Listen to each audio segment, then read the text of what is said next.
Yavaş söz verdim şaire, afiyeden çok haflı bir emrine. Medet benim de hoş geldin tedbire, ben sözü ondan götürüp gelmişim. Koltuk az üstünde diye hayvan, gel avaz üstünde diye hayvan, gel kesaz üstünde diye hayvan. Aşığı rayondan götürüp gelmişim, aşığı rayondan götürüp gelmişim. Yukarı seninle yanın yan yana, elə deyim ki seni de yığmayayım cana. Yedim qədim yanı diyeceğim meyxana, bu mikrofondan götürüp gelmişim. Sənə bilmə burada ağlamışam mən, qədimin ürəyini dağlamışam mən. Sizin üçün var inam ağlamışam mən, van kababondan götürüp gelmişim, van kababondan götürüp gelmişim.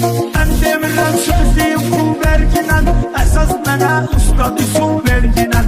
312 Prado yol verginən, əvvəl eşelondan götürüp gelmişim. Kırak döyür kardeşim bu bir ferit, kar günümde sirdaşım bu bir ferit. Tokla işleyen başım bu bir ferit. Tezedir salondan Götürüp gelmişim, tezedir salondan götürüp gelmişim. Boş boşuna durma gündən çənədinə, girdimi sən lazım oldu yenədinə. Başın lazım olsa əgər mənədinə, beşini vagondan götürüp gelmişim, beşini vagondan götürüp gelmişim. Gəlsən əli yaptan, bayaqdan ses çıxmayır aparatdan.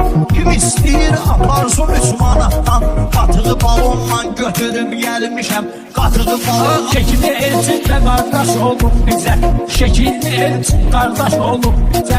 Tadı öşen de hiç bendesin göze, 5-10 tane çabaş atan var size. Onları kupondan götürüp gelmişim, onları kupondan götürüp gelmişim. Bugün ben geldim neden geldim, hoşuma benim bugünkü günden geldim. Metanet şirketinden Rüstem gelip, sement betondan götürüp gelmişim, sement betondan götürüp. Ay yerə qarışıb xeyirlər neşələr, Neyniyirəm süskümü müştərləri.